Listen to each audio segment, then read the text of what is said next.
Hi, everyone. My name is Shelly Dressel, and tonight I'm joining you. We are joining you, and I'm going to be channeling the universal light beings. For those of you that don't know me, I channel very high vibrational energies, and I've done this for close to 30 years now. I have Goddess Light, which is a channeled meditation that has been public since 2003.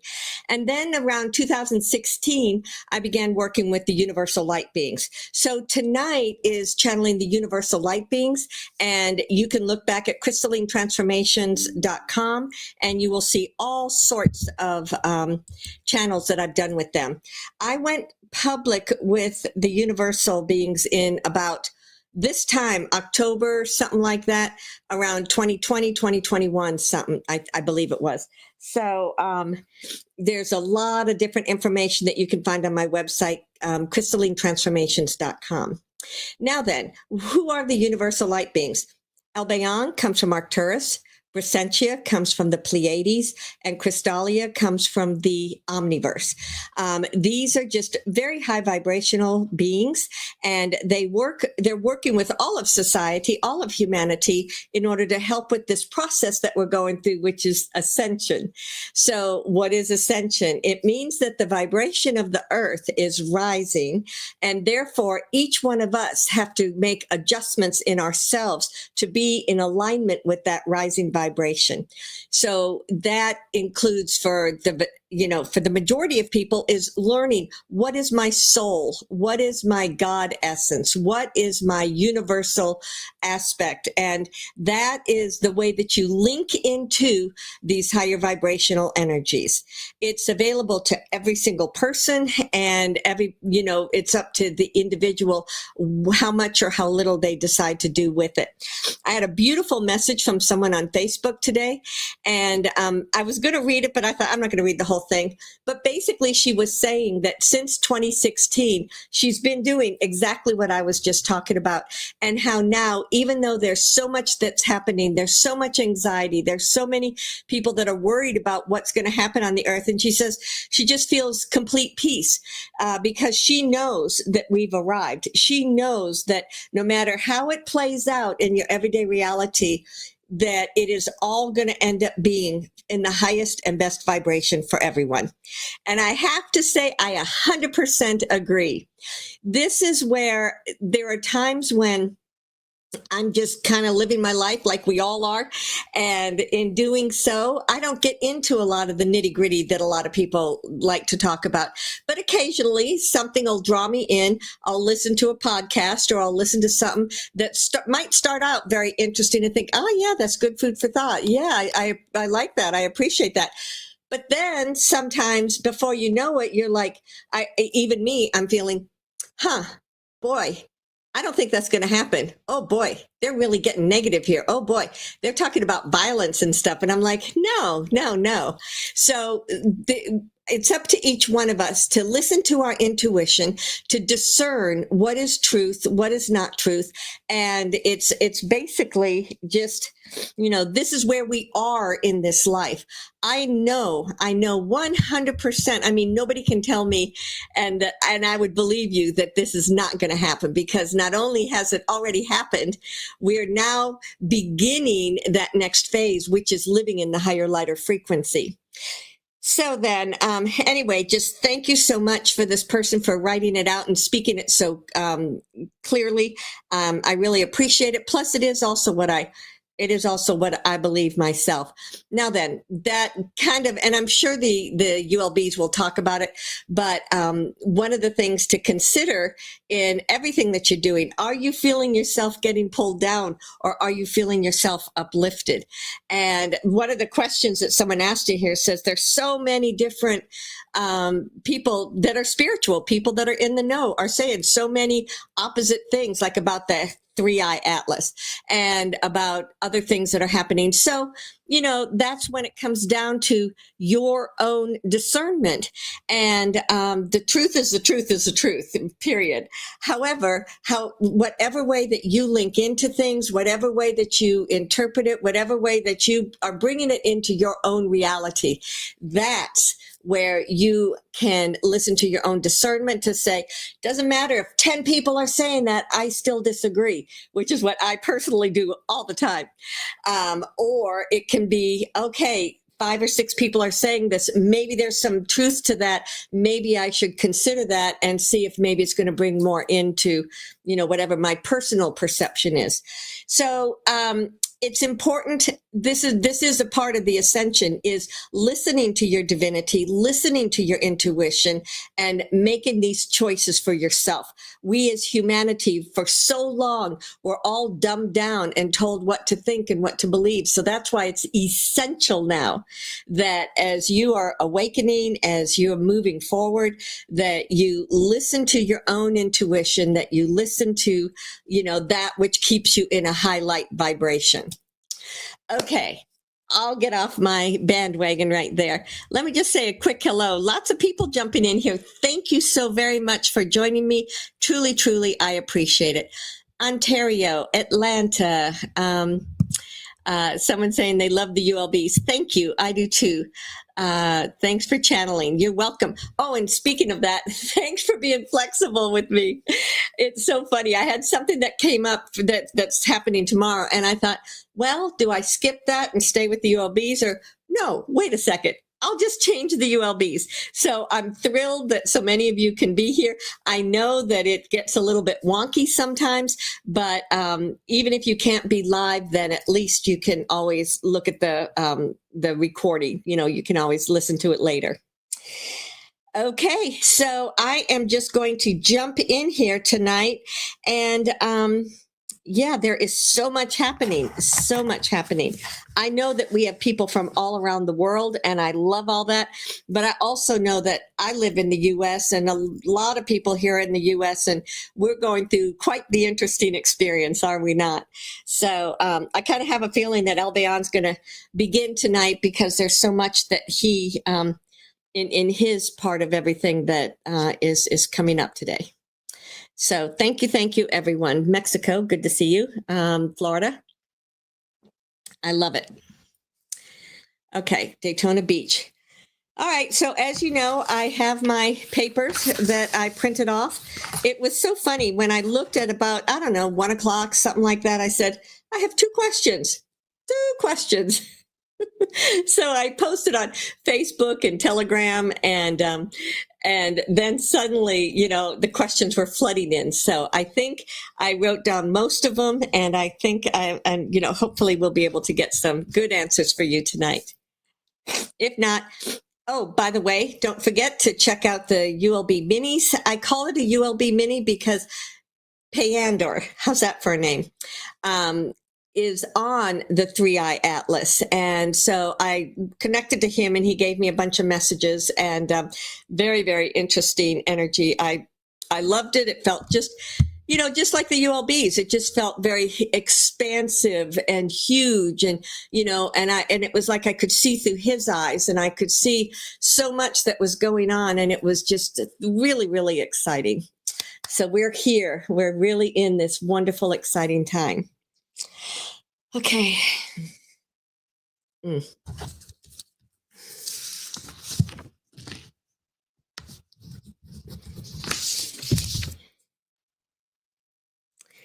Greetings.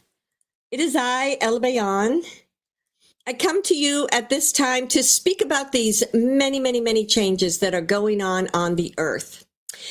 There's several different places where I can start, and I have a feeling with what I'm going to talk about, we may go here, then over there, then up here, then down there. So it may be a little bit disjointed, but I'll do my best to try to keep things in as much of an organized manner as I can.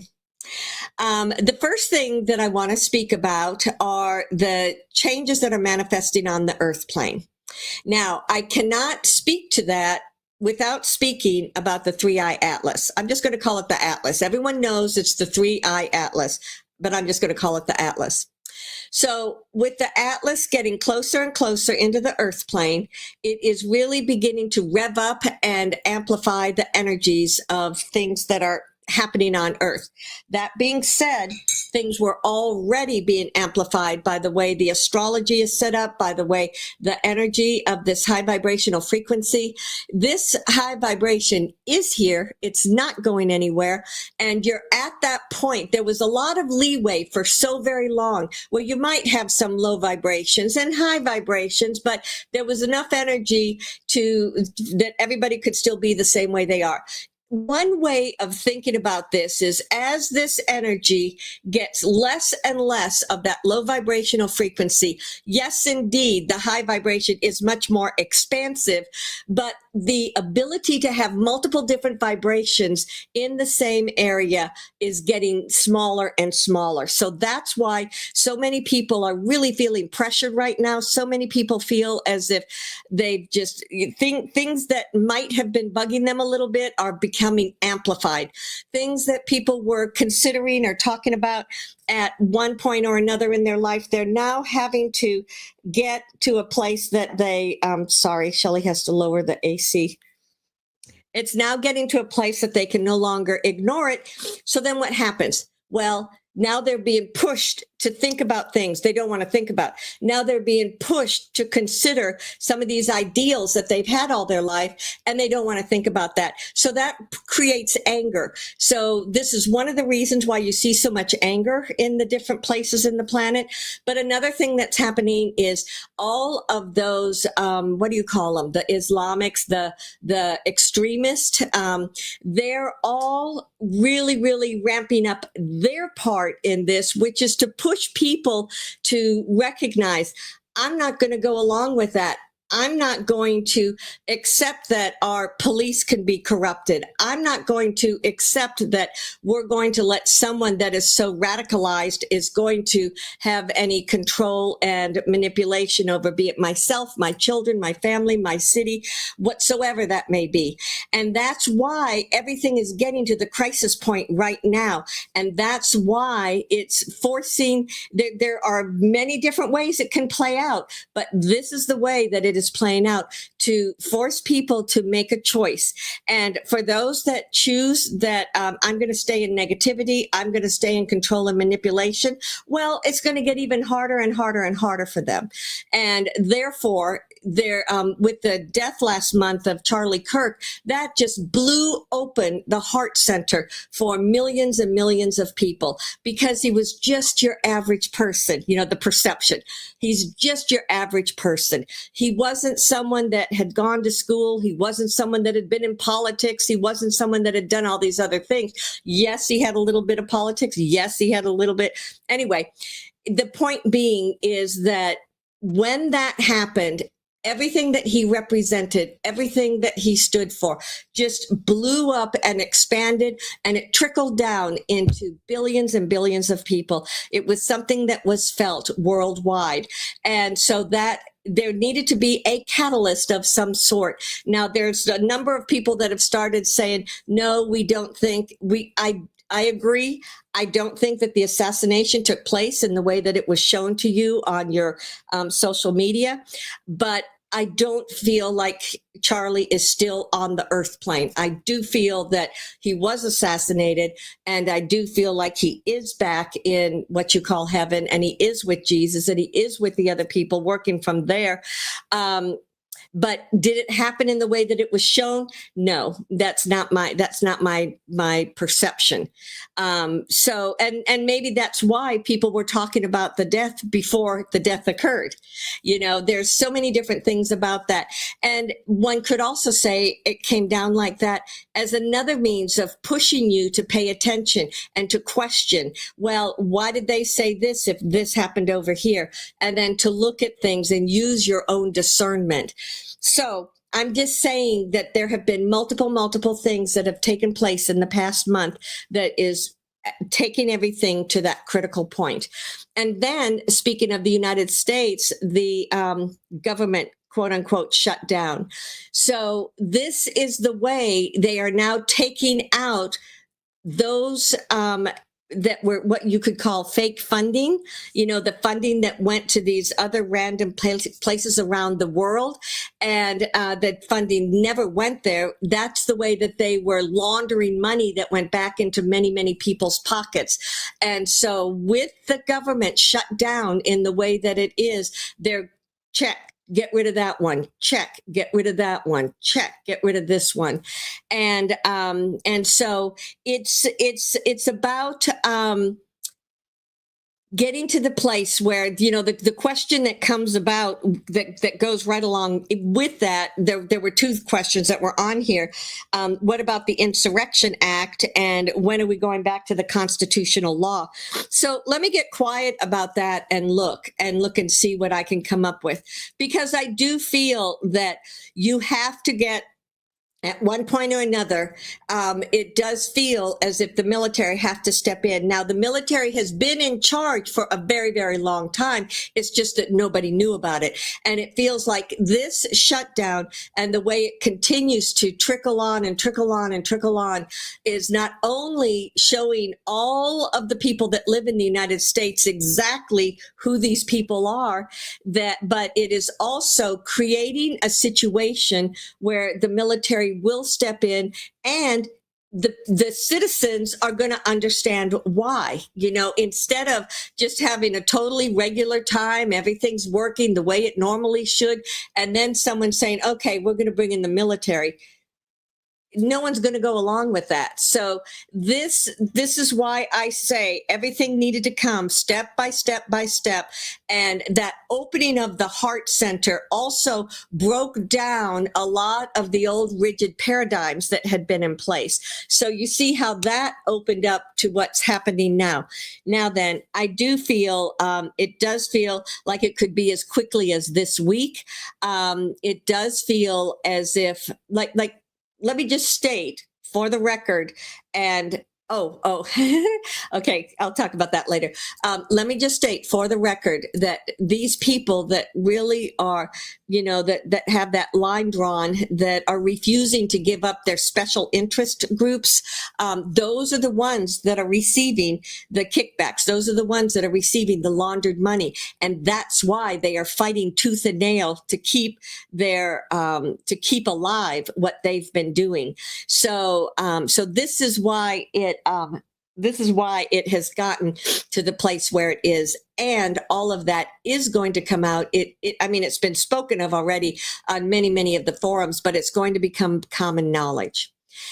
Will the military actually, yes, I do feel as if the military is going to step in, but it does not feel as if it's violent. It feels as if there are certain key cities where they've already set up, where they're already going in. And the interesting thing, as many of you have already noticed, is that if you talk to any of the citizens that live in these cities, I'm talking Chicago, Portland, San Francisco, Seattle, Los Angeles, New York. If you talk to the citizens, most of them, New York, not quite so much, but the others, especially because they've been living with Antifa, they've been living with all that violence. They're like, bring it on. We're ready. We're done with this. We want our city back. We want to go back to, the peace and the balance that we had before. So it feels as if it might be those cities first and foremost. And then with this Insurrection Act, what would happen with that is President Trump would initiate it. He has somewhat initiated it in how do you say it?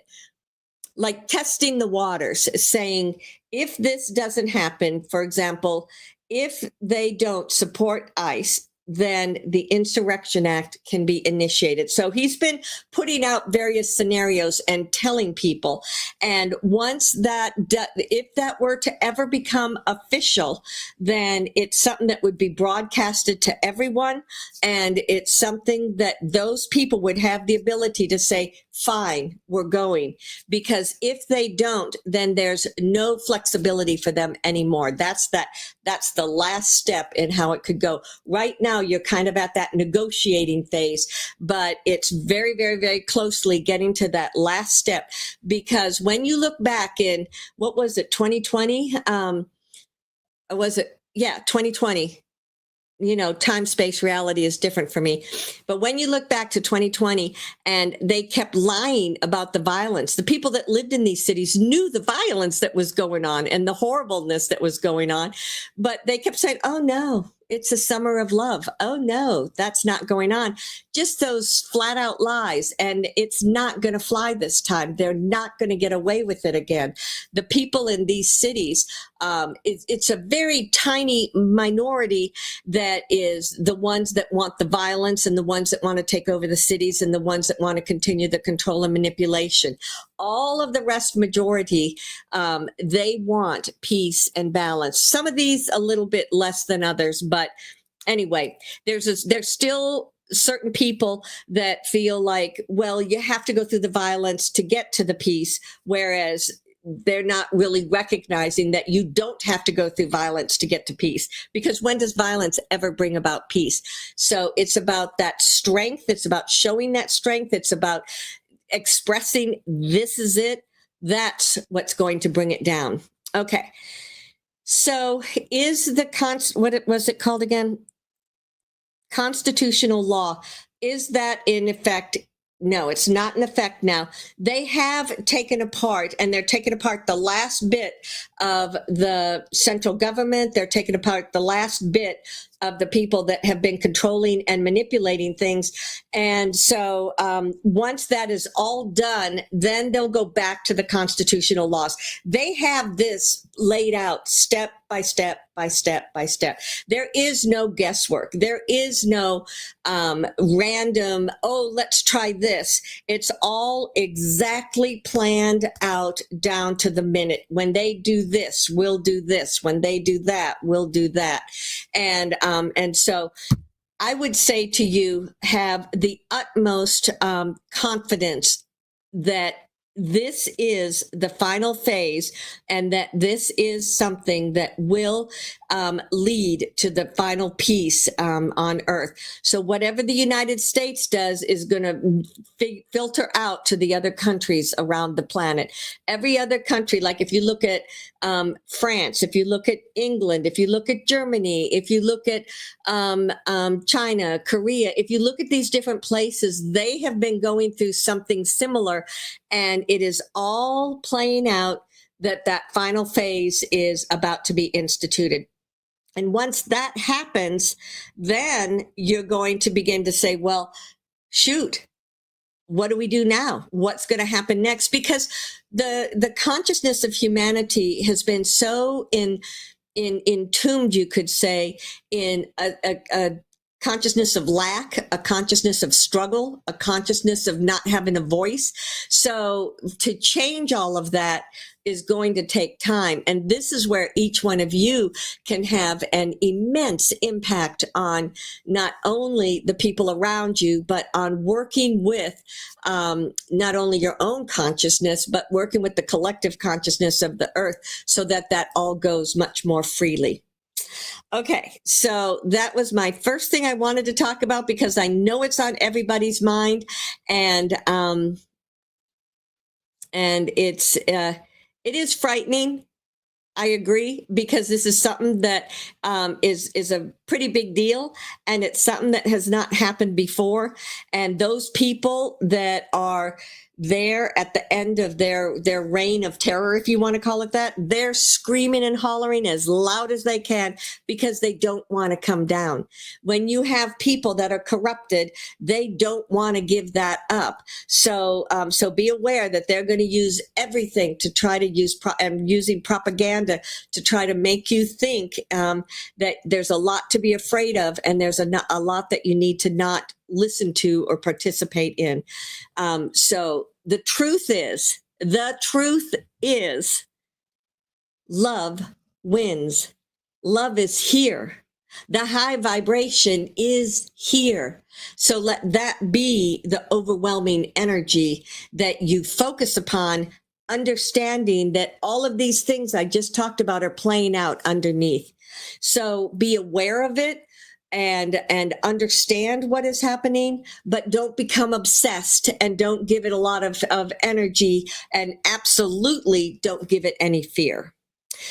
Okay, that was my first thing that I wanted to speak about. And there was something on here. Two of us would like to know when. Oh, okay. Just one last thing about the government, because they're talking about how, now the military won't get their paycheck, and is Social Security going to be going out to people?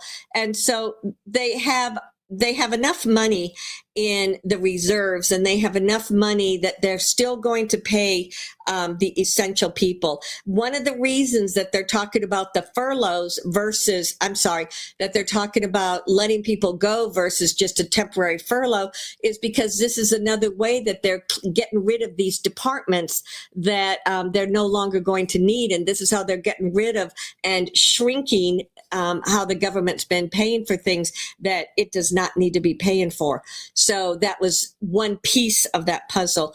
So will people get their Social Security checks? 100%. Will people get their Medicare checks? 100%. Will people get, for those that are receiving assistance from the government, will they continue to get that? 90% to 95% will. There is a reevaluation of certain programs, and some of those programs you may have to, it feels like it has to do with, what do you call that?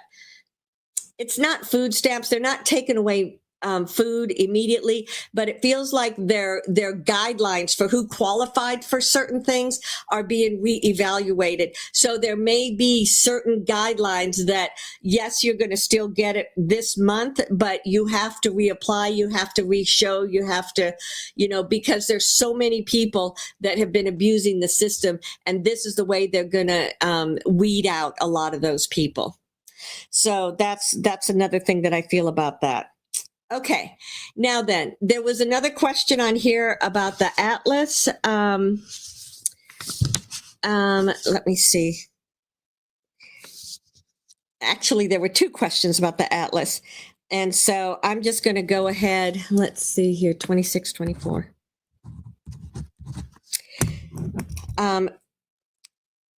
More on the Atlas thing. I'm hearing a lot of different people in the spiritual community comment about it. I know that you tuned into someone who was actually on the ship. Can you give us greater understanding? And then someone else said, going through this, no, we'll just look at that later. This wasn't the way I remembered that. I think what it is there are a lot of people that continue to say that the Atlas is bringing in negative ETs, and it's going to be something that's going to be harmful to Earth, and it's going to, so their disability. That's the one. Thank you, Karen, for saying that. So anyway, where were we? So let me just connect to the Atlas. Let me just look at the Atlas. And Payander is kind of here. He's coming in to chat with me, and he's here with me at this point. Shelly will do. He might jump in and talk about things more directly, but just be aware that he is here and he is aware of this conversation, and he is very open to having more and more of those conversations. Like, what he would like to have is a question and answer. So we're going to set it up. Maybe instead of waiting 2 weeks, just 1 week, at some point, we're going to set up a question and answer with Payander, and it's going to be just him instead of adding a fourth person into all of this. It just is too much and too long. So, so you can look for something like that, and you can be thinking about it. So just wanted to confirm he's here. He's part of the energy that we're all a part of, and just giving you that perception. Now then, why do people, so you have to remember, when people are looking at things, whether they're doing it through astrology, using tarot, using channeling, whenever they're looking at things, that they're accessing into the higher vibrational energies and looking and asking for answers, they're coming from the place in which they are. So that means that there may be 4 people that all channel, and they all channel positive, loving energies. But this person may channel at this vibration. This other one may be over here at this vibration, and they're completely different vibrations and frequencies from one another. Is one right? Is one wrong? No, they're all fine, but it's about the vibration that the person is receiving the information. And it also then leads to what's your vibration when you're tapping into things. This is why the people that, like for example, there may be a lot of people that will send stuff to Shelly and say, hey, this person had really great information, and she'll listen and maybe not even listen more than 5 minutes or so and just, be done with it, because it's speaking about things that she already knows about, that she's already, she's vibrating at a different frequency where it is not of interest to her. Not saying it's not good, valid information, but this is why everyone needs to use their discernment. So this is also why when some people are looking at the Atlas, they're perceiving it, they're receiving the information from their own perspective, or they're filtering it through their own perspective.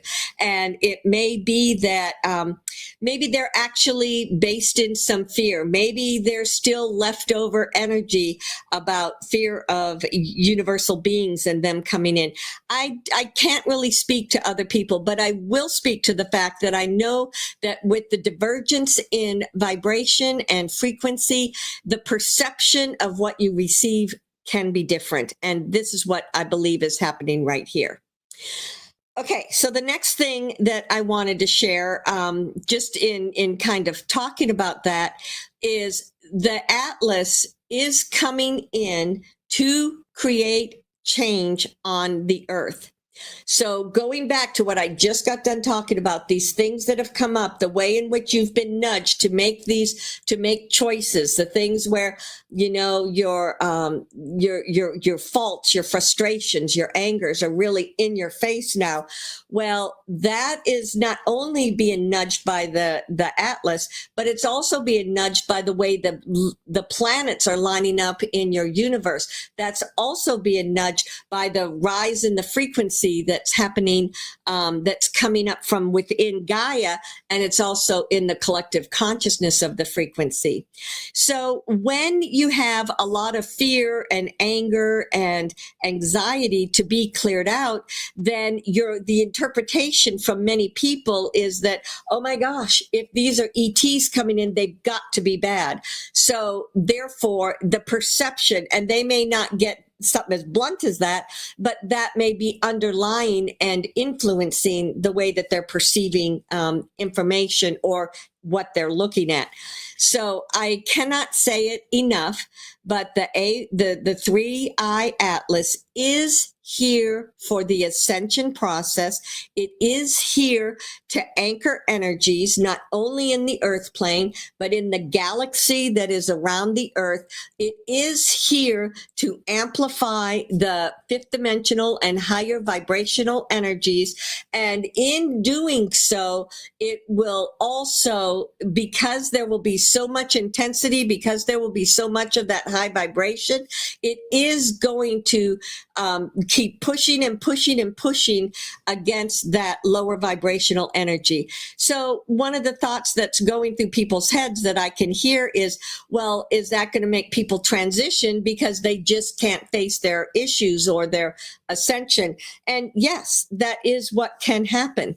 And is it going to be millions of people? My take is no, it's not going to be millions of people. It's going to be that people will begin to hear enough things that are positive, or they'll hear something that is a more positive perspective of things, and that will then stick with them, and it will begin to churn inside their consciousness, and that's the way they're going to explore or expand or move into that higher vibrational frequency. So yes, the Atlas is doing that, but so are the other ships that are already here. So is your alignment with the stars. So is everything that each one of you is doing. So it's not just one thing that is going to change everything. It's bits and pieces of everything coming together to create the whole that's going to create this final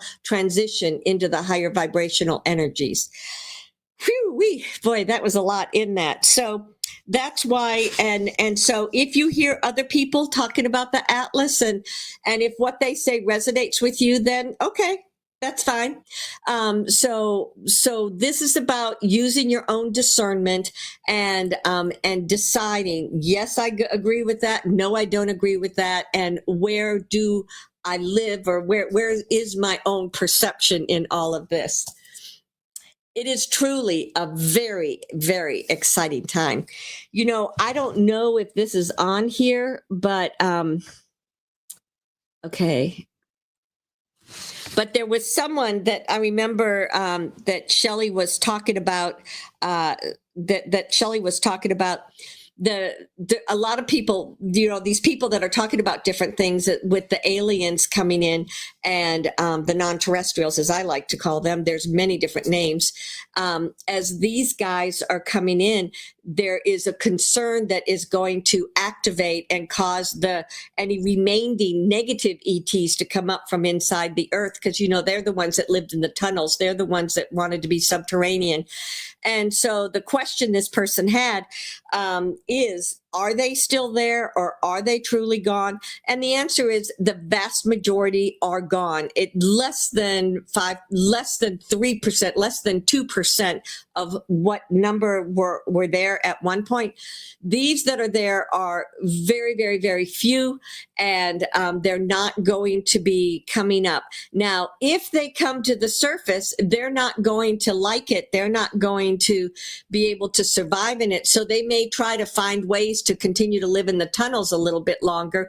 But honestly, the vast majority were taken off in ships, and they're not coming back. So anyone that remains, it's either they missed the boat, or they decided, nope, you guys go ahead. I'm going to stay here. I'm going to take back this planet. And they're not going to do it. It is not going to work. So for those of you that are thinking, oh, you know, the ETs inside the planet are going to come up and wreak havoc, I do not think so. I don't see it in my reality. Okay, the two of us. Okay, when is it going to open? Okay, can you look at California? Is the Golden Gate going to come down?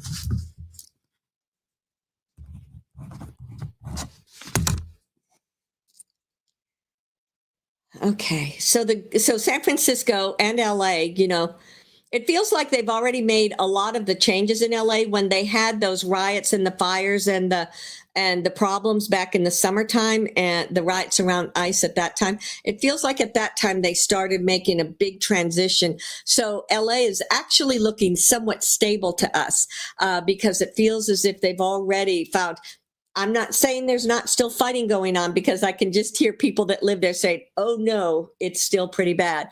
And it might be, but when I look at LA and I compare it to these other cities in the United States, it does not have that same level of intensity or that same level of negativity. Now, perhaps another reason for that is that was where a massive amount of the negative, through using Hollywood, through using the hills that were around there, that's where many of them lived, and that's where they did a lot of the MK altering, and that's where they had a lot of the dumbs, and those have all been cleaned out. So that's one reason why LA does not look as bad as some of these other cities do. So that's my take on LA. San Francisco, is the Golden Gate going to come down? I get no, the Golden Gate is not going to come down.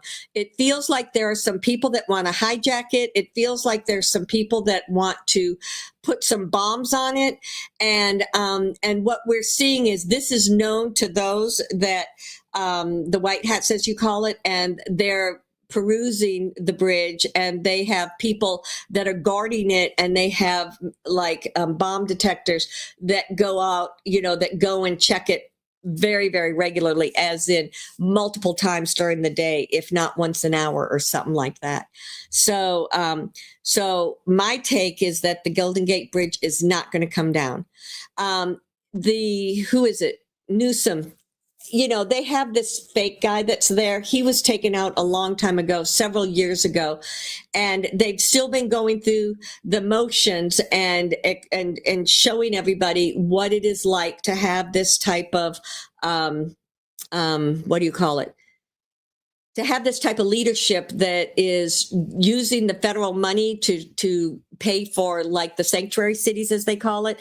And once that's one of the things that's been cut off. So once they now have to pay for it out of state funds or out of city funds, then suddenly all of those people that live in the state, all of those people that live in the city are going to be saying, oh, no, you're not using the money that's here for us. And this is what's going to force out those mayors. It's going to force out the governor.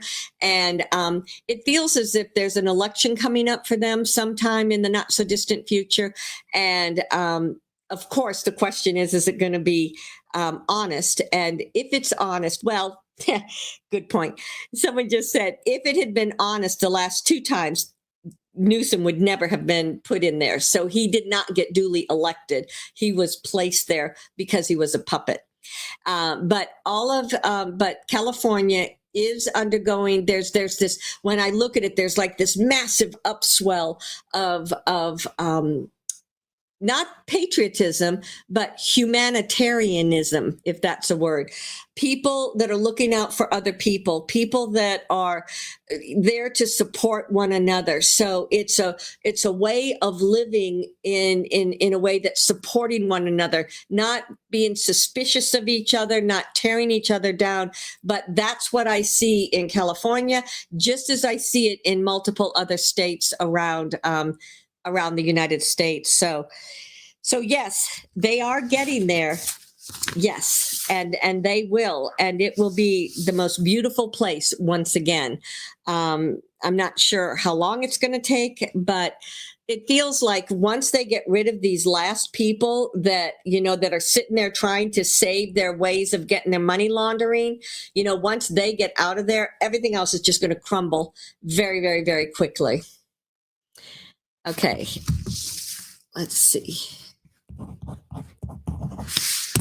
If the Earth is going through a massive shift at the end of October, with the help of the 3I-Atlas, what can we do now that will help us to have a best experience? And what can we do to assist the energy during this experience as it's taking place? There was that talk about the A1 Atlas getting to the Earth plane or being seen as it went past the Earth plane towards the end of October. And the last time I looked, I had a sense of it slowing down, that it needed to go to some of the other planets first and work with their energy before coming back into the Earth plane.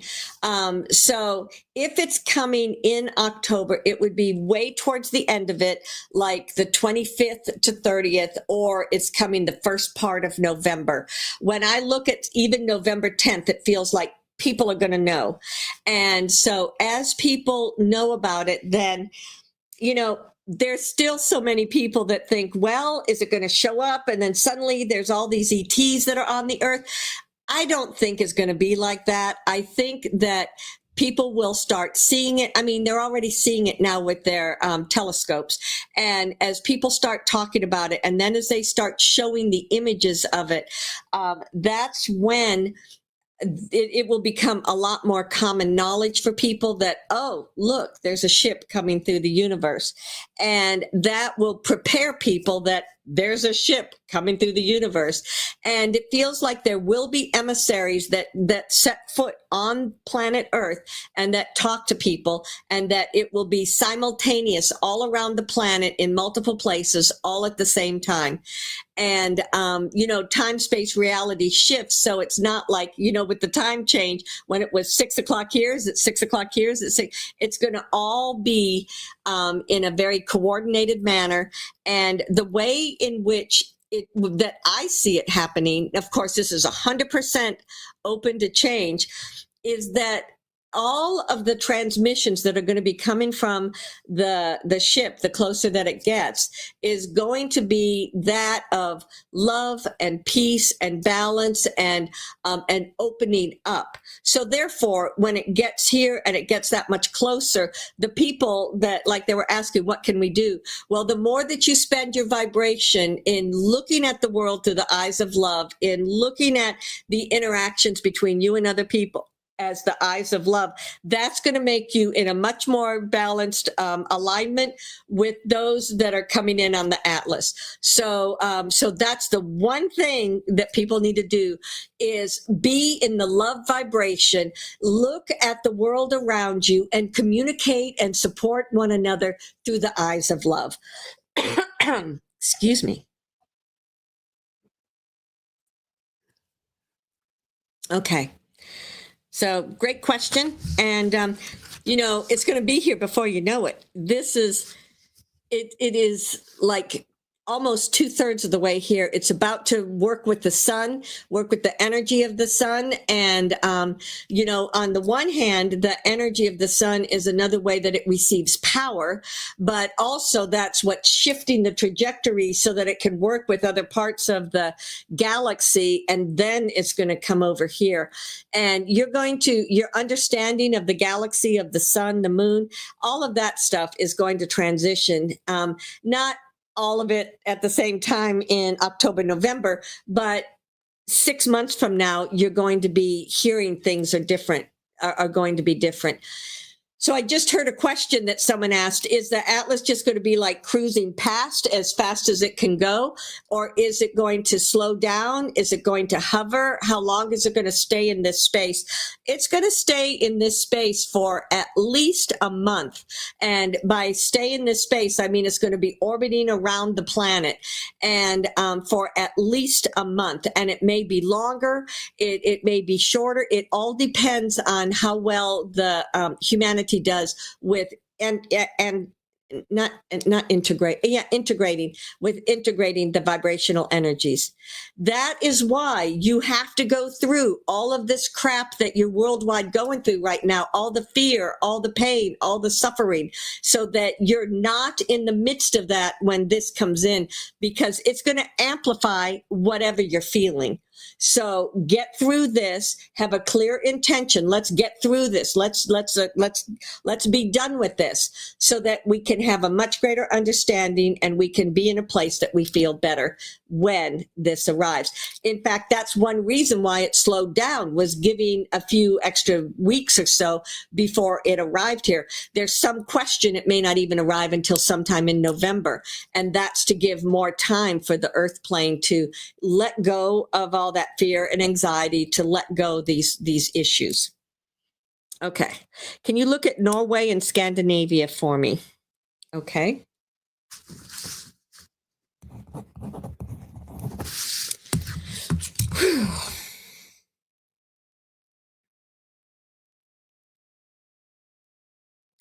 Very interesting. Whenever I look up towards like Norway, Scandinavia, you know, Northern Europe, Eastern Europe, you know, whatever people like to call it, there's always this sense of like a sparkling energy. Every part of the planet has a unique energy that is associated with that part of the planet. And this one, for some reason, to me, it always feels like it's this sparkling white light. And it always feels like it's this energy of, I don't know, just like being part of Gaia, being part of mysticism, being part of, how do you say it? Just really being integrated with the elements of the earth is the best way to say it. And then as I'm noticing that, which is the way, like I said, I always see it, it was like there were these things popping up that were the more negative energies, or the, you know, the influx of the Islams, the influx of people that were trying to take away that light that was intrinsic there. And just like with all the other places, it feels like there may be unrest that is happening. Honestly, many of these countries, there are some of these countries, it felt like Sweden was very open and accepting and, okay, bring your people, we can help you. And even they have like shut the door, it feels like. And it feels like all of these countries that are here in the north, especially as you're going into the winter, it feels like they all have had that realization of, no, we don't want these radicals here anymore. No, we don't have to have these radicals here anymore. And so it does feel as if they're being, you know, there's going to be a large number that get sent back to the home that they came from. most people, if they go to another country, like if they are truly seeking asylum or something like that, they might still have fond memories of their homeland, where they grew up and what they consider their home. These people do not. They don't have a connection to any place. They don't feel a connection to the Middle East. They don't feel a connection to anything, because they're all filled with the energy of service to self. Now then, there was a question on here about, would like to know if the non-participant players, NPCs, non-player characters, are a part of the collective consciousness. No, they are not. The collective consciousness is what is let me rephrase that. There is a certain amount of energy that they put out that is having an impact on the collective consciousness. But the vast majority of the collective consciousness is only filled by those that have the ability to let their consciousness move up and down within them, meaning going back to their soul, going out into something more than who they are. The NPCs are only that physical element. They don't have a connection to something bigger. They don't have a connection to something more. So therefore, they don't have that influence. What they influence in the collective consciousness is the low vibration, because that's what they're vibrating at. But they can't process to think, okay, well, I can transcend this. I can move out of this. I can move into something different, because that's not what they're there for. And it is your soul that makes you so special and unique. It's what makes you have the ability to flow up and down. So these NPCs, and many of these Islamics are NPCs. So there's a huge potential that many of them will be taken out when the Atlas is going by, as it's cleansing the vibration and the energy. Huge potential it will get rid of a lot of them. However, if Earth has not learned its lesson yet, if humanity has not learned the lesson of their sovereign self, of standing up for themselves, of standing up for their community, of standing up for their country, then they could stay longer, and it could linger on until humanity learns that lesson. So someone had asked that question of what can we do until the Atlas gets here? Start focusing on each country having its sovereign consciousness, having its sovereign energy, so that then when things are happening in each country, they have that ability to go and look at that and say, yep, okay, we learned our lesson. See, greed is the bottom line of so much of this. And when you have the police force that is corrupted, why are they corrupted? Because of greed.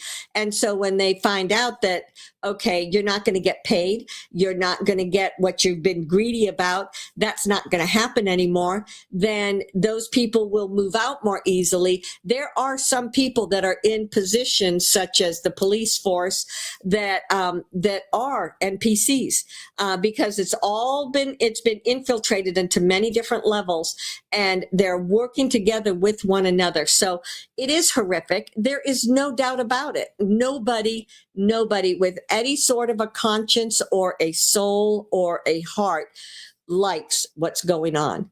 But you all have to recognize that it is here for a reason, and just get past it as quickly as you can, because you are at the end phase. Phew.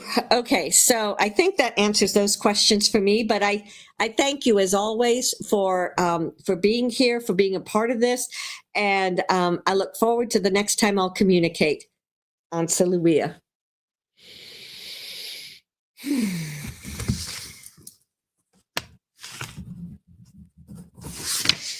Greetings, it is I, Crystallia.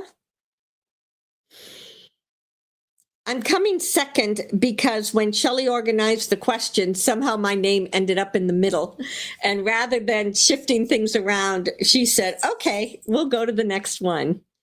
Honestly, this is a perfect place to be, because between everything Albayon has to share and what Brysentia has to share, I'm boosting up the vibration for all of humanity, just as each one of you are.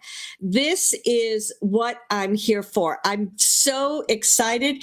What's the word? Giddy. There's a part of me that just feels giddy because this is what I came for. One of the questions that someone asked me is to explain more about the multiverse. Well, that is a wonderful question, because not only are you hearing about the 3I-Atlas coming from the multiverse, but you've heard about me coming from the multiverse. You're hearing about other beings that are coming from the multiverse. Why would that be? So just as you look at your universe, you've got Earth, you've got these other planets, you've got the moon, the star, you've got so many different things that are kind of just sitting there as if suspended, but everything puts off a vibration and an energy that interacts with one another. And so when there was so much of that negativity, it was like it was stretching from place to place to place. And some of that negativity literally came in and took over whole stars and even a couple of star systems. That's what caught the attention of everybody else that says, we can't let this go on any longer. We're not talking, I mean, we're talking 100 years ago, hundreds of thousands of years.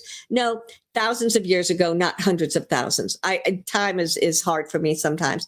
The point is, that was what woke everybody up and said, it's enough. We can either let go of this entire universe, or we're going to put our foot down and we're going to make changes. So that's why the last basically 100,000 years, 50,000 years, you have been working so diligently to get to where you are.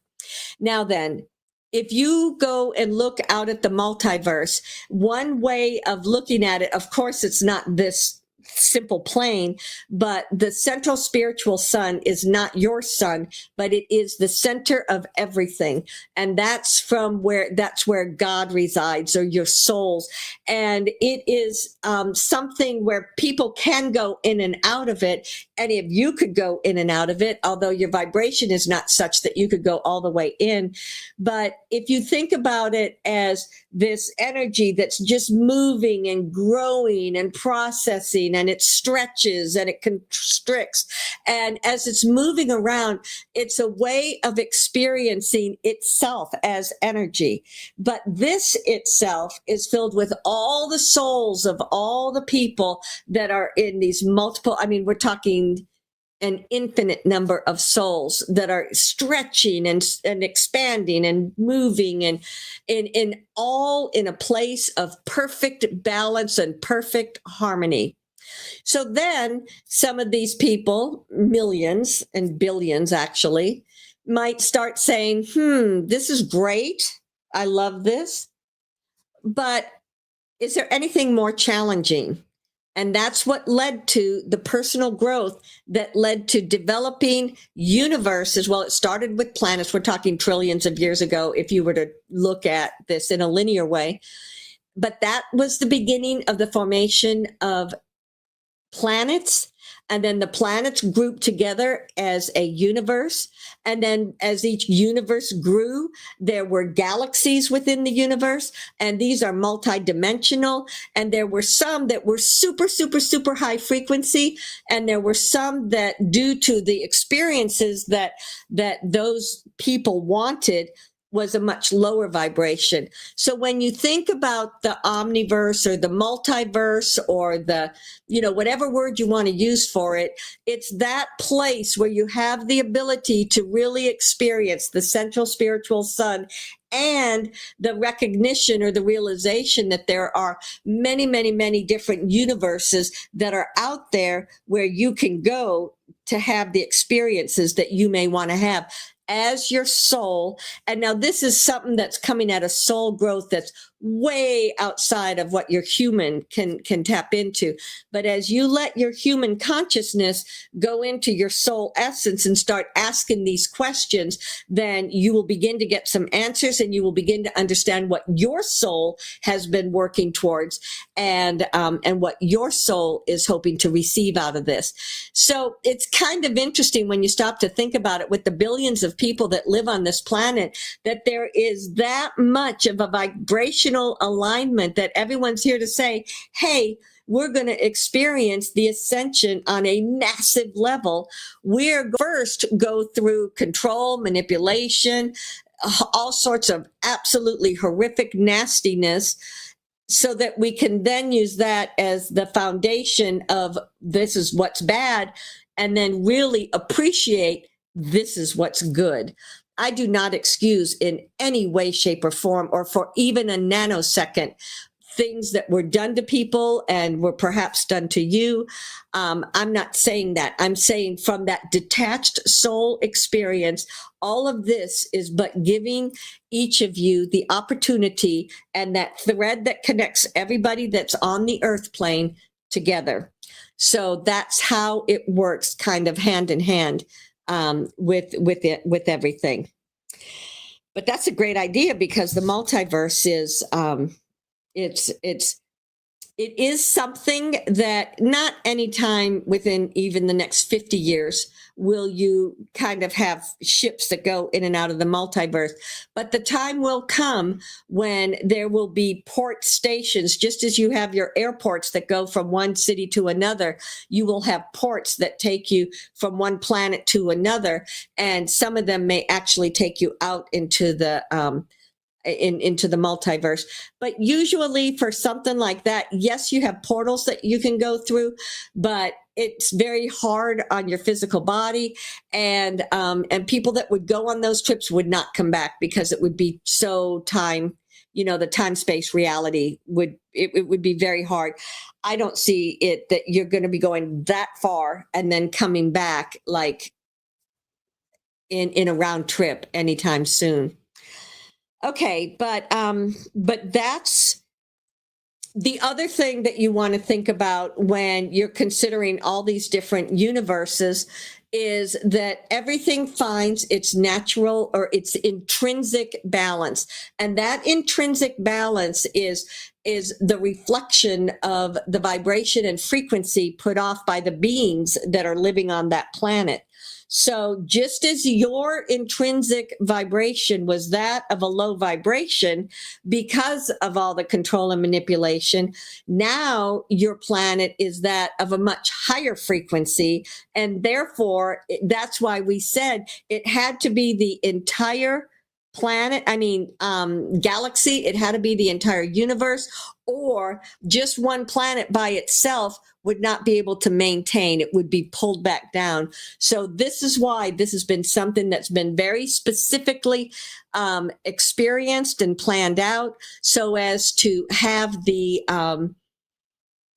ability to synchronize between everything. A big question: would they be able to get rid of that intrinsic part that was feeding all that control and manipulation? That was more recent than everything else that was taken out. And if that had not happened, you probably would still be struggling with the control and manipulation. That was not even taken out by humans. That was taken out by ETs and some special people that had come from probably the omniverse, the multiverse, in order to come and be a part of this, because they could connect to it in a way that you guys could not. Okay, so the multiverse. So then another question that they had for me was, what is the difference between transformation and ascension? Okay, so the difference between transformation and ascension is the word. They basically both represent the same thing. If someone is transforming, if they're moving from one reality into another, they are transforming into from point A into point B. Now, you could do a very lateral move with that, meaning your vibration stays exactly the same, but now instead of focusing over here, you're going to focus over there. So you are transforming from someone that focused on maybe negativity or something to someone that's focusing on more positive than negative. And therefore you're transitioning from acting and living and experiencing life in a particular way into another. So transforming can be lateral. Transforming can also be a vertical move or something that raises up your vibration. So when we talk about ascension 100% of the time is going to a higher vibration and into a higher frequency. So that's the basic difference between the two. But what's interesting as you look at yourself, as you look at everybody else, that people are experiencing a little bit of transformation, a little bit of ascension, or a lot of one or a lot of another. And it's all a part of what is bringing it together for the whole. So this is a very, very exciting time to be here on the planet. And it's a very, what's the word we want to use? Not only are you having these experiences for all the souls that are living on the earth, but you are also creating a template, you could say. And then if there are other planets, if there are other parts of your solar system or your star system that are still maybe not quite as far along as you, then you're putting that out that they can then start to work with. But most of your universe, this galaxy, you're all are pretty much in sync with one another. I can see this template that I'm just tapping into and talking about as something that might go over to another universe that has not yet ascended. So the question that I'm hearing from that is, well, does that mean that young souls are the ones that want to do that type of work and growth and experience? Or is it the old souls that can go do that and have that experience and still maintain who they are? Great question. Most all souls, when you go back to your origins, are infinite years old. So there's not an old or young. There is that experience that each soul is the fact that they're just a soul. So when you talk about those that have the earth experience, they may be a younger soul to have the earth plane. They may come from something that was just pure energy and not have had a physical body before. Or they may have come from a place that did not understand or have the experience of control and manipulation. So those people were not accustomed to it. Whereas there's some of you guys that have been here. You said, I'm here with the earth. This is my planet. I'm going to stick with her no matter what's going on. So you have lived those experiences many, many times. You've learned how to move through it, how to move past it, how to learn how not to get embroiled in it, and how to live in that higher vibrational frequency. So I think old and young souls is not a phrase that I would use. I think instead it would be more how much of your soul and divinity is present within you in your everyday life. And if the answer is the majority of my human experience is in open alignment to my soul essence, then you're going to be vibrating at a much higher frequency. You're going to look at the world through the vibration of the highest frequency, and you're not going to get embroiled in things. If you are less connected, if that soul is just streaming down, maybe it's got starts and stops, maybe it's not very discernible, then you're going to get caught up in everything because you're just working on life through your personality or your ego of your human self.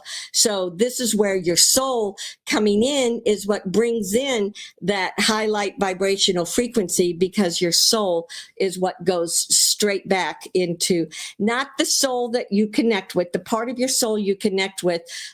You can connect to that and you can say, hey, I want to go back to the central sun, and you can, but it may be step, because once there are aspects of your soul that have left out of that, it creates its own, like a mini soul, not a mini soul, it creates its own consciousness, and that's what the soul is that you're tapping into.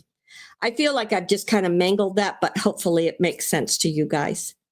Well, thank you very much. I'm just going to go ahead and give this over to Brysentia, and we're here. We are here.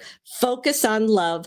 Focus on the fact that you're going to be letting go of so much of this old nasty energy in a very quick manner, and know that we are here. You're getting through this last part of it.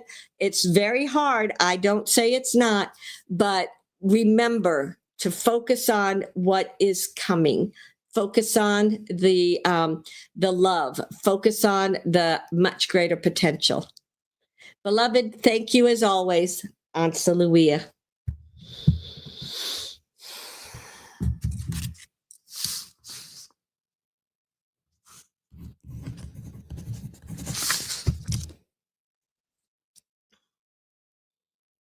Greetings. It is I, Brysentia. Woo. I am very excited about this evening. Can you guys feel the higher vibration that's present? Because it is a higher vibration. All of you that are tapping in at a higher vibrational energy. We three that are speaking to you are coming from a higher vibrational frequency, because look at this. It's been an hour of channeling and we're already on the third person. That's because we're not having to work hard to send the downloads, to send the information through that density that we've been accustomed to. So take stock, just close your eyes for a second, go inside and ask yourself, how does the energy of this group feel this evening? And I'm willing to bet many of you are going to say it is lighter, because I absolutely can tell a difference.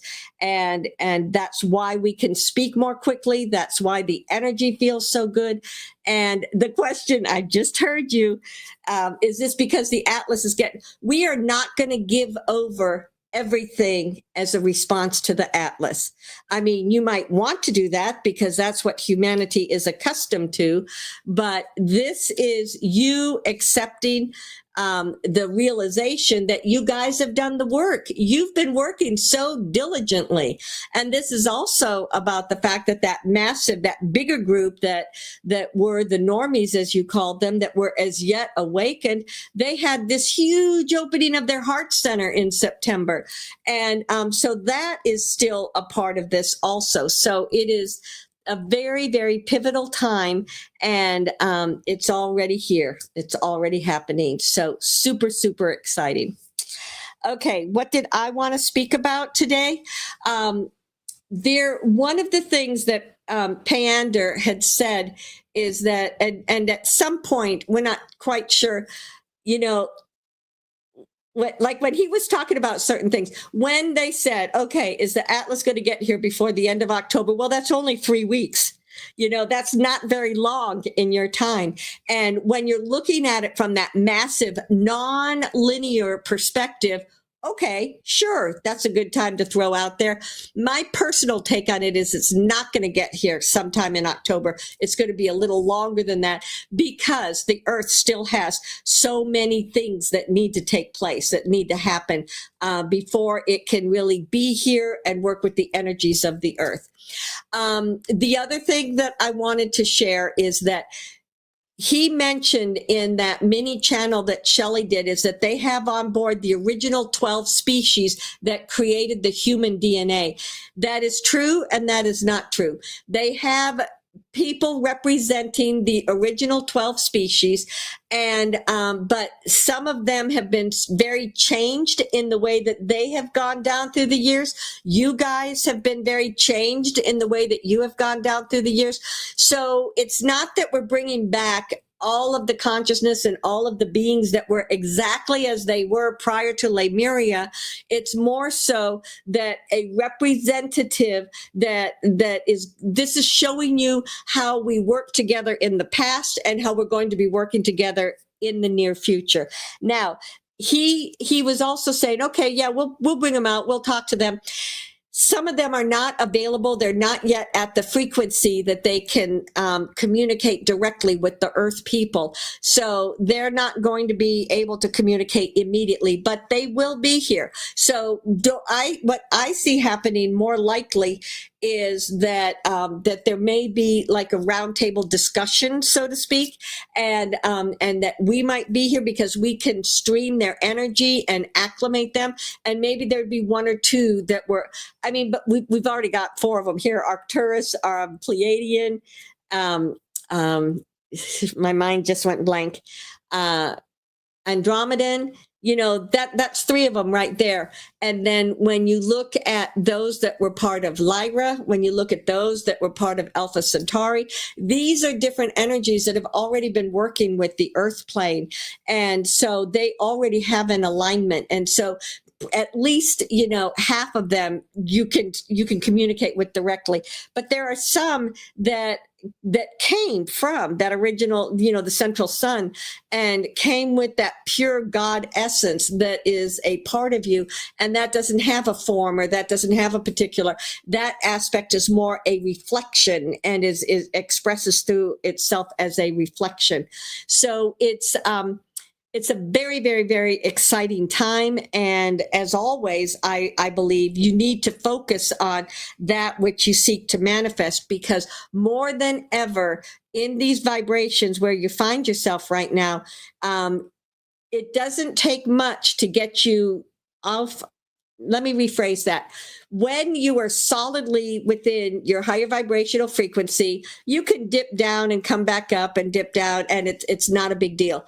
But for the majority of people that are sitting here wobbling through, oh, today I feel good, today I feel bad, today I feel good, where they're wobbling and they're up and down, then it doesn't take much that you get into that space where you feel good and then you get wrenched out of it again. So, and this may not even be those of you that are listening to this, because I think most people drawn to this are those that have already been on this pathway for many, many years. But for all of those people waking up, they may say, okay, you said that I'm going to feel so much better if I open up to my soul. Well, it just makes me feel raw. It just makes me feel everything. I just feel the pain in my life so fully. Yes, you do. Because when you open up to your soul, it just gives this direct link that just shines everything down in your life. And if there was pain, if there was sorrow, if there was suffering, if there were things that were going on in your life that you could either dumb down, or maybe with drugs or alcohol or something that you tried to mask, or whatever it may be, it's just going to be pushing, pushing, pushing. So be loving with yourself, be compassionate with yourself, and understand that that this transition is massive, but it's also going to be incredibly effective for millions of souls. And what you're feeling right now in this space is what you will feel almost continuously as you're living your life, and the vast majority of humanity will feel it also. Okay, so that was one thing that I said, that the people of Lemuria have started not connecting because they've always been aware of what was going on the surface, but they've started reaching out to create liaisons with those, with people that that still had that really deep Lemurian energy within them, a frequency within them. So they've started to communicate with those of you living on the surface so as to bring about that Lemurian foundation, which is what? That blend of the different species that created humanity. So Lemuria is also about living in the 7th to 9th dimension as a part of Earth. So think about that for a second. These high vibrational frequencies, they are just as much a part of Earth as you are. But because of the way in which they live, because of where they live, it's as if you don't know that they're there. We say they went into the center of the Earth, but truly dimensions are in and out and up and down and all around. So, but they don't see you any more than you see them because you're at such a low vibration compared to where they are. But they have started reaching out. They have started making alignments, and they're trying to create a bridge so that they can begin to help humanity, bringing with them not only their past experience that they had with humanity, but bringing with them the current earth plane vibration at a very high light frequency. So it's super, super exciting. And as we've talked about, that it was during Atlantis when the negativity or the nefarious really came up to the surface. Well, there was maybe 1,000 years or so of Atlantis before that happened. And there was an intermingling of the Lemurian people and the Atlantean people. So there's already that blend. And then things, got all pulled down. But that blend of the cultures and the societies and the existences are also starting to rise up. So many of you felt the energies of Atlantis. Many of you were a part of Atlantis. And that's why you say, gee, Atlantis just really resonates with me. But then I hear about all those horrible things. Well, you may have been a part of Atlantis when it was at its utopia. Or you may have been a part of Atlantis as it was going through this other, and that was but a part of your soul experience. So most everything has the aspects of it that were helpful and supportive of humanity, and that aspect which was not. And this again is showing you the diversity so that each one of you can see for yourself. Oh goodness, I see it clear as a bell. And that just makes it a lot easier to then send that amplitude and send that flow of love and consciousness and light. Okay, so those are kind of my messages. I know there's several questions for me, so let me take a look at these questions. And is there any information on Australia? Well, every time I look at Australia, of course, I look at my beautiful, beautiful friends, the Aborigines. Do you recall the time that I mentioned that they were coming back to Australia and they were using their staff to clear the energy of the country? They have been working ever since that time. I don't even remember when that was, months ago, something like that. But what they're showing me, as soon as I said, what can I see about Australia? I could see that they are still continuing to work relentlessly, and they are working with the indigenous people all around the planet. So some of what they're doing as they're cleaning the earth itself, that is what's going to also help to raise the consciousness. It's going to help to break down that negativity. It's going to help to get rid of that essence or that energy or that part that has been feeding and fueling, all of that pain and suffering that's been going on.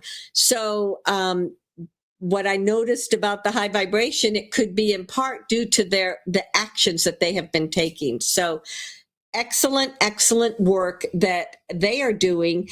And as I'm looking at Australia, I can see that Australia is benefiting from it.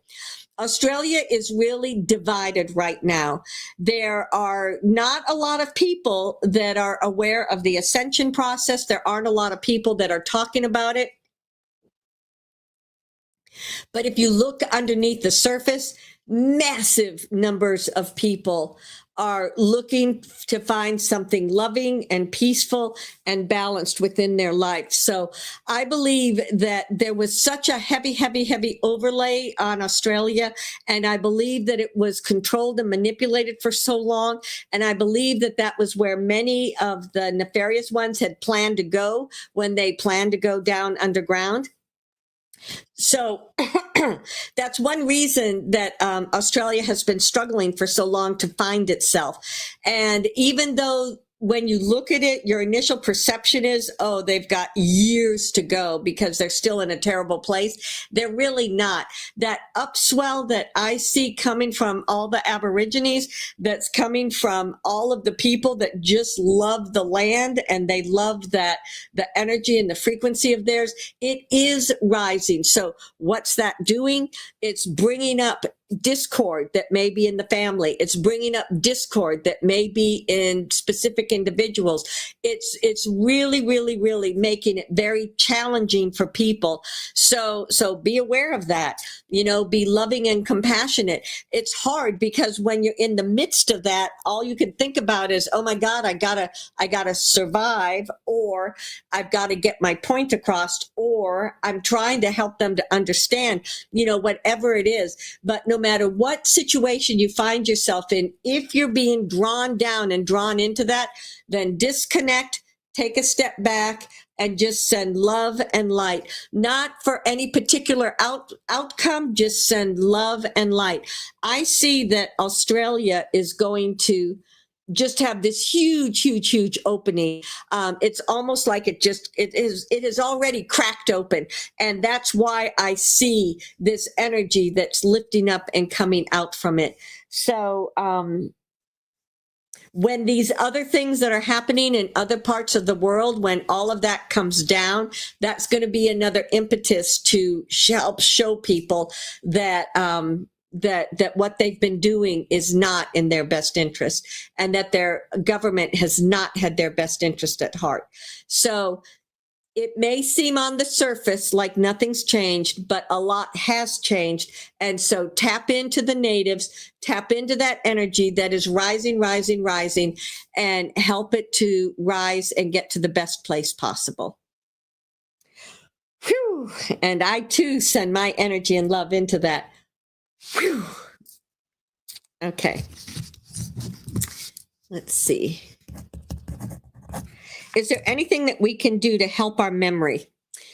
So, just speaking about the overlay on Australia, so many people in your human experiences, due to the foods that you've been eating, the medications you've been taking, the vaccines that you've had, just the way that life has been living, there are so many things that have impacted and influenced what causes you to have a strong memory and a healthy physical body. So as things are moving forward, and as the food changes, as we get rid of these things that are in your environment, then a lot of people will find that their memory gets sharper. So what can you do? Pay attention to anything you might do that's kind of a repetitive, because that might not necessarily, a repetitive action just is like seeing your mind in this circle going around and around and around. So if you can read, if you can learn something new, it doesn't have to be going to the university or something like that. But if there's something that you haven't done before and you want to do it, learn something new. That learning something new will help you to, it uses different parts of your brain. If you can get out and move, and that may be walking, it may be running, it may be hiking, it can be whatever it may be. But movement is another way that just gets the circulation going. And the more that the circulation is moving through the body, the more that it's opening up those alignments into your mind and your memory. What else can people do? So those are the primary things right now. I just saw this thing like doing things with your hands, playing the piano, working with wood, working with knitting or crocheting, something that you can do with your hands, that action of, people that like to write. You know, I know everyone likes the computer and everything, but if you can write by hand, things that you do with your hands have a direct link into your brain and helping to keep active certain parts of your brain. So that's something else that you can do. But those are my primary things that I think would be helpful for people that are trying to strengthen their memory. Okay. what are happening to the ostriches in Canada? I think this is over on the West Coast. Where are the ostriches? So you don't really think about ostriches in Canada, do you? I think of them mostly as African or in another part of the world. It feels like they were brought to Canada at some point as for some reason, to help something. Maybe the eggs they lay, maybe the strength of them. I don't know. It feels like they were brought there for a specific reason. And it feels like somehow, some way they're being targeted. And so what's going to happen? It feels like it's yet another one of those things to cause people to say, have you heard about this happening? No, I didn't, but it's not good. That's not helpful. So it feels like they're being used as a catalyst to try to open up the heart center of those people around them. Like as I'm tapping into them and as I'm asking them, what's going on here? How are you doing? We get from them that we are here for a much higher purpose than what it looks like on the surface. And we know that we're here for a higher purpose, and we are all in agreement that this is what needs to be done. So whether they stay or go, it's not clear to us. It's almost like when you have people that are going through a process, and in that process, they're trying to figure out, is the final result going to be point A or point B? That's what I see when I look at them. I believe ultimately that they're going to end up being protected, that they're going to end up being okay. And that's going to be a reflection of bringing in more of the highlight frequency into that space and people choosing love and choosing compassion. But it felt like they were brought there many, many years ago for a specific reason, and because they don't feel native to this place. So this feels like it's been kind of like going in a circle is the way it's coming across to me. I think ultimately they will be okay, but it's yet another way that forces humanity to choose love. 130. What is the origin of O negative blood type, and how was it introduced into the human physiology? What is its unique benefits and shortcomings? Oh, goodness. We've been channeling a long time, and look at what comes up. Let me see if I can find an answer to this. This may be something that we have to defer to another time and put it at the beginning. So when you had when the original 12 that I talked about created humanity and created the DNA, which also created your biology, which also created the blood types, there were really just two blood types, O and O negative. Is what I'm saying. Is what I'm seeing. Okay, no, that's not correct. So that was one of the things that they were working on as they were creating the breed of humanity that is you guys, and especially we're talking about those before Lemuria. So that was those with all their consciousness opened up and those with all of their highlight vibrational. So the blood types that you see right now, some of them have evolved and changed over the years, and they are the blood type that they are because it does not have access to these ascended vibrations and frequency. So does that mean that when everyone gets ascended, everyone's blood type is going to change? There may be some minor changes that you will be able to see under the microscope. But for the foreseeable future, everyone's going to have these same blood types that you have right now. So O is considered the universal blood type. What is it? O negative is the universal donor, or O positive? I forget which one it is. I think O negative. And because negative means it has no antibodies. Positive means it has those positive antibodies. And so the O blood type is something that has much more of that organic going back into the original 12. And it is something that, how do we say it? What does it mean? What's the pluses and the negatives about it? It does not mean that you are going to ascend quicker than other people. It means that you just have a blood type that has that does not have the influences of the A and the B, as you term it, and those are just letters, and those have just been given to the blending of the blood. That those are just letters that they gave to it. They could have given you F, G, H, I, but these are the letters that they gave to it. And so when we're looking at the blood, and when we're looking at the blood type that people are, some may have an influence, some may feel an influence of that, but everyone still has an equal ability to ascend. They still have an equal ability to activate strands of their DNA. So the only way that I see that the O is having an influence is when you're donating blood, or that's it, basically donating blood. So that being said, could very well be many, many other things that come into play with this, but this is just what I'm seeing right now. Whew. Okay.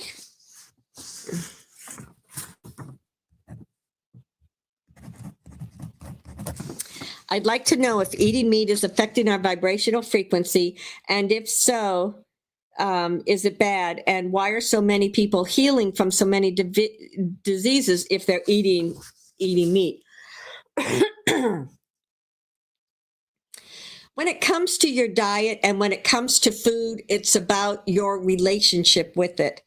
If you have a belief system that says only vegetarians are going to move to a higher frequency because vegetables are less dense than meat, then that's a belief system, and that's a truth.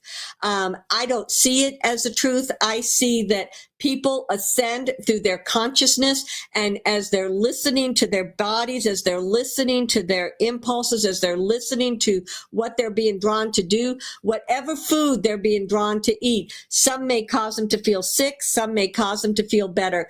And it's about that individual person's relationship. So I cannot say everybody should be vegetarian. I cannot say everybody should eat meat. It has to be one-on-one what each individual needs for themselves. Because there's a lot of people that may have tried to eat a vegetarian diet and never felt full. They always felt hungry. So they needed more density. But that does not mean they're a lower vibration. It does not mean anything negative against them. It just means that there's many different options for what you can eat in your daily life.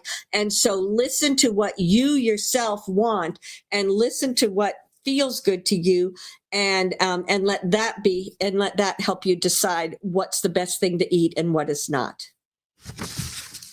Okay. Getting kind of tired here. It's all kind of catching up all of a sudden.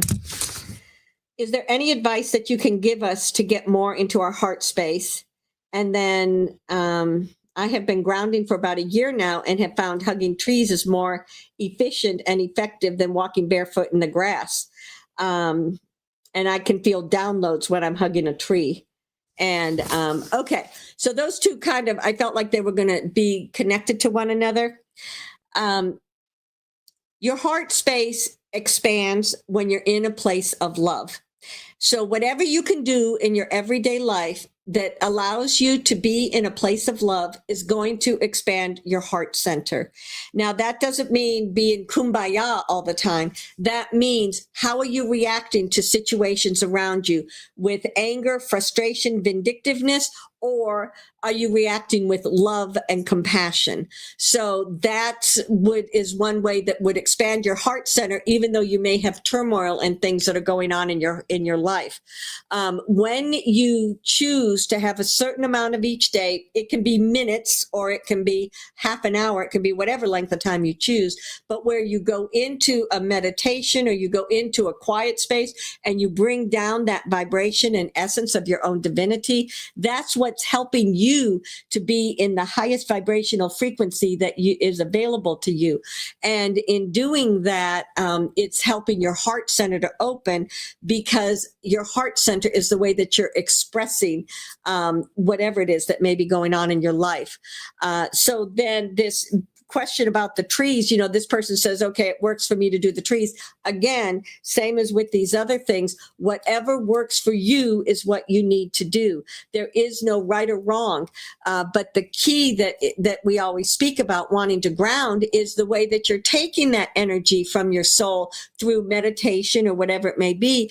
And then you're anchoring it down into your everyday reality.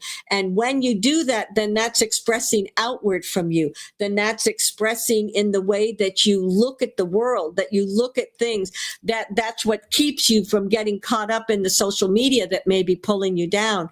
So all of these things are different ways in which you yourself can work together and find that way of being in a heart-centered life and having as much of your divinity in and around you on a daily basis, and look at the world through the eyes of love.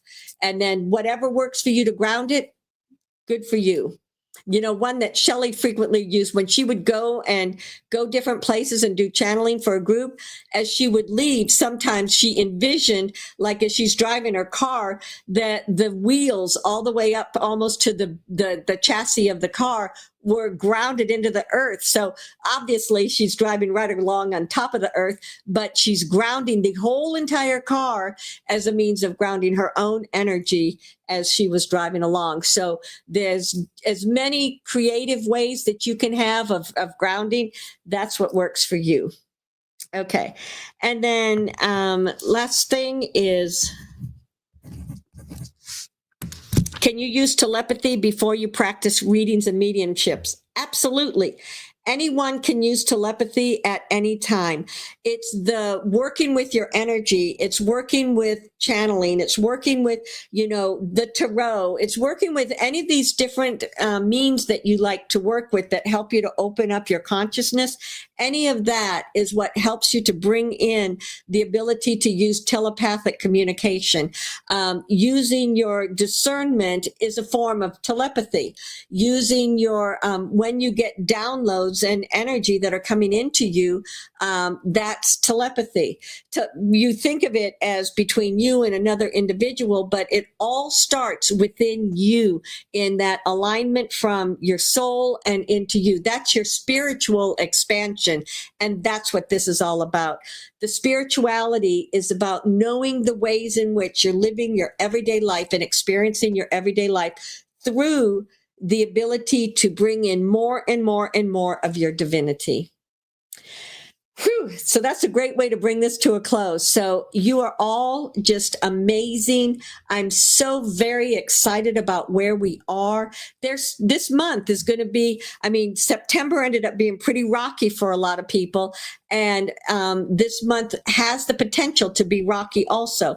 So remember that the energy is here. Love is here. Let love be the way in which you look at the world. And always remember to stay in that vibration and that frequency that loves you and supports you. Beloved, you are we are always with you, and you are never alone. Hallelujah. Well, that was great.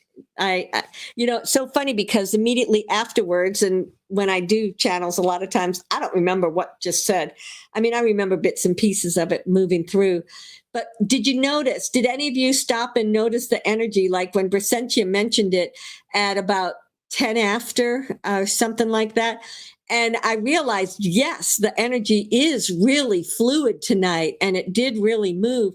And then I just plain got tired because I'd been channeling an hour and a half. So, but anyway, so thank you all for being here. And if you're listening to this later, thank you for listening to this whenever you do.